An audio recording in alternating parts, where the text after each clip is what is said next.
this is video 5. This is Brian Hinde in the Columbia River Gorge at my company, Open Ocean.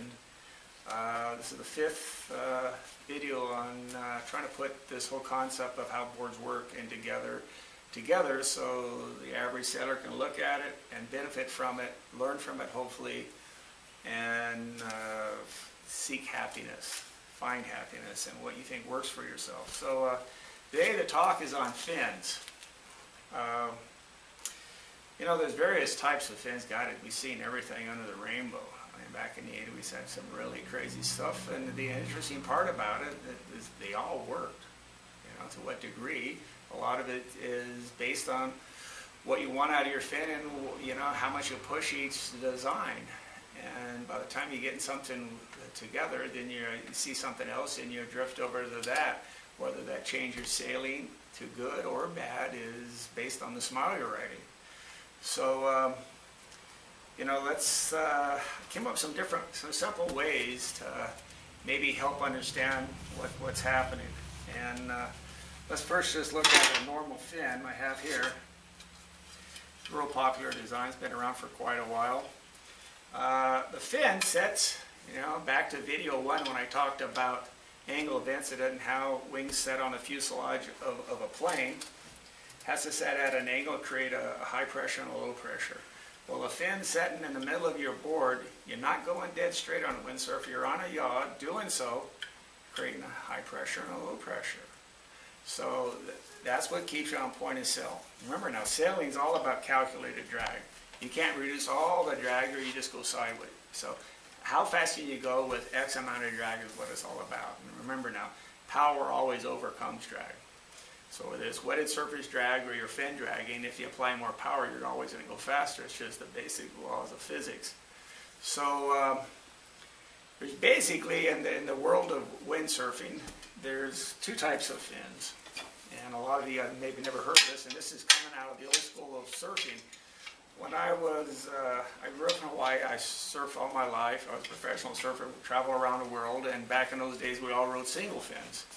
We categorize them in 2 basic ways. The ones that are more straight up and down were pivot fins.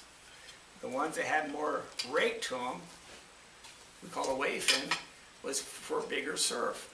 A pivot fin did what it says to do. You could turn really tight on small waves and really do a lot of turning on the face of the wave that was, you know, 3 or 4 foot wave. You could rip the tar out of it. Now, when you went out to Sunset Beach and was 12 to 15 foot, you didn't want to ride a pivot fin or you'd be dead meat.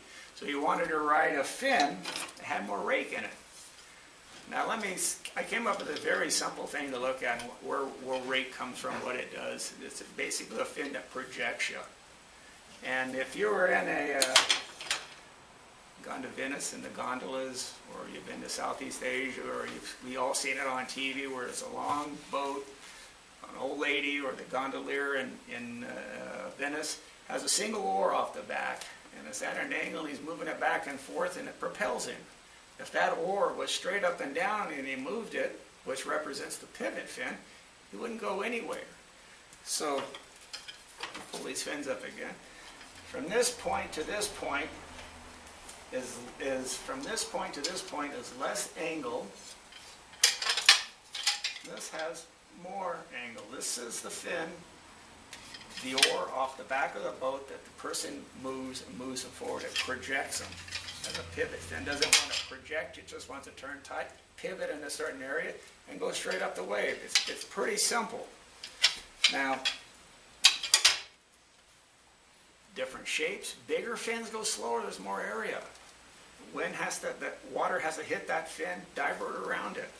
One of the things that create a lot of drag is the base of the fin being trapped due to the bottom of the board. Water is being compressed and diverted around it and goes around it. It creates a lot of high pressure.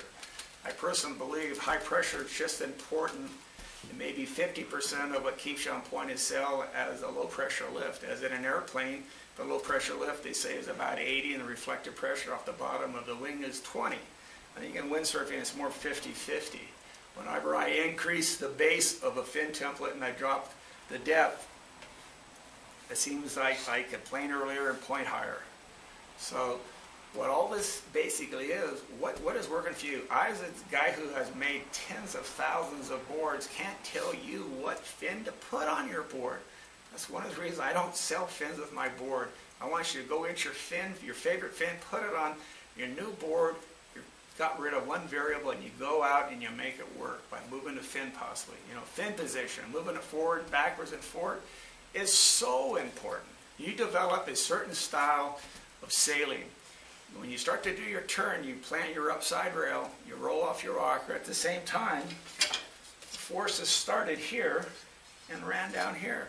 The position of that fin forward or aft as you go through your turn, this goes through, and maybe your fin goes through the turn before your rail does, and then you pivot off the edge of your fin.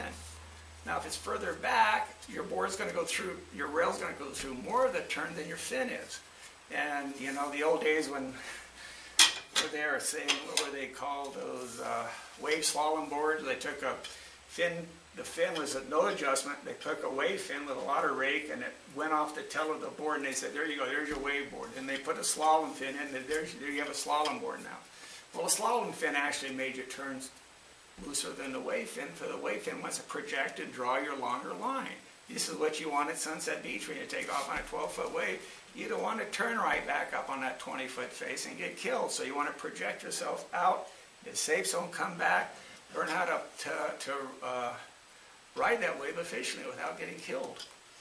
Now, one of the things that everybody has to go through, hunting, what works for you? There is no perfect fin for a design. It's craziness. You know, one of the biggest concepts that's happened in the last 10 years is this mass track back, mass track forward. It changed the face of windsurfing. A lot of people have changed, a lot of people haven't. There isn't, in my way, and it is, if you like a style, you stay with it because you're putting the biggest smile on your face.